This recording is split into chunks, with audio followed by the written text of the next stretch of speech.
سایل صاحب وایي چې دا پښتونخوا ده. دا د مینې د سندرو کور دی. زرګونو کاله خاپیرو دلته ګډا کړې ده. سلامونه ملګرو، زه او ذاکر د ملکن غر ته په چکر تلي وو، خو چې بیرته راغلو یوازې د سفر خاطرې مو له ځان سره را نه وړې، بلکې یو داسې سبق مو هم زده کړو چې ښایي زه یې هېڅکله هېر نه کړم. دا سبق نه کوم استاز راکه، نه کوم کتاب، بلکې د الله تعالی یو ډېر وړوکی مخلوق. که غواړئ پوه شئ چې هغه څه وو، نو راځئ دا سفر له شروع څخه تر پایه په شریکه وکړو. زه نیازه خان یم. پرون ماسپښین ما او زما ملګري ذاکر د ملکن غر په لور سفر شروع کو. هوا ډیره خوندوره وه او له همهغه وخته مو احساس کوو چې نن به یو ښکلی مازدیګر وي. هر څومره چې موږ د غر په لور ختلو، هم هغومره د فطرت ښکلا زیاتېدله.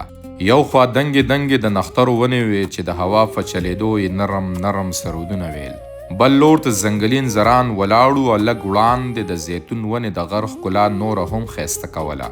یخه او پاکه هوا، د مرغانو خوږ اوازونه او د غرونو خاموشي داسې احساس راکوو لکه د ښار ټول شور مو شاته پرېښی وي. کله کله انسان ته همداسې ځای ته راتلل ډېر ضروري وي، ځکه دلته نه یوازې بدن آرامیږي بلکې ذهن او زړه هم سکون پیدا کوي. په لاره کې مو د انګریز د وخت یو پخوانی د اوبو چینه هم ولیده.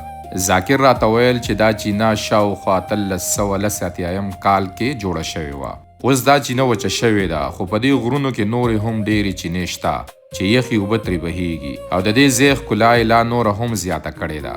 لږ وړاندې مو دمه وکړه، هر طرف ته داسې خاموشي وه چې یوازې د باد نرمه ساه او د مرغانو اوازونه اورېدل کېدل.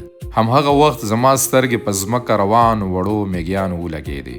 زه بې اختیاره ورته کېناستم او په فکر کې لاړم. له ځان سره مې وویل سبحان الله، دا واړه مخلوق نه کرونده لري، نه دوکان او نه کاروبار، خو بیا هم الله تعالی ورته په همدې غرونو کې رزق رسوي. د هغه رب رحمت دومره پراخه دی چې هیڅ مخلوق نه هیروي. همهغه شیبه مې خپل ځان ته وکتل، له ځان سره مې وویل موږ انسانان چې الله تعالی راته عقل، شعور او دومره نعمتونه راکړي دي، نو باید تل د حلال رزق هڅه وکړو او له حرامو ځان وساتو، ځکه برکت د مال په ډیروالي کې نه وي بلکې د حلال رزق په ګټلو کې وي. رښتیا هم د دې غرونو خاموشي او د دغو وړو میږیانو ماته هغه سبق راکړو چې ډیر وخت به مې یاد وي. له همدې فکرونو سره پاڅېدو او د مازدیګر د مانځه وخت شوی و. همدلته مو په ډیر سکون سره د مازدیګر مونځ ادا کړ. له مانځه وروسته ملګري خانزیب او عباد شنه چای یعنې کاوه تیاره کړه. د غر په یخه هوا کې د ګرمې کاوې خوند داسې و چې د ورځې ټوله ستړیا یې رانه هېره کړه.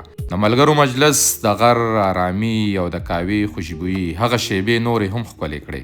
ورو ورو لمر د لوېدو په حال کې و. د غرونو رنګونه بدلېدل، هوا لا پسې سړېده او ماښام رانږدې کېده. مو هم د دې ښکلي سفر له خوږو خاطرو، د فطرت له ښکلا او د هغه فکر له سبق سره چې الله تعالی راکړی و، بیرته د کور په لور روان شو. که تاسو هم د غرونو، فطرت او داسې آرامو سفرونو مینوال یې، نو هیله ده ویډیو تر پایه ګورئ. که ویډیو مو خوښیږي نو د خپلو ملګرو سره یې شریکه کوئ. ستاسو مینه او ملاتړ زموږ لپاره تر ټولو لویه سرمایه ده. تر بلې ویډیو پورې الله مو مل شه. د لوی الله پامان.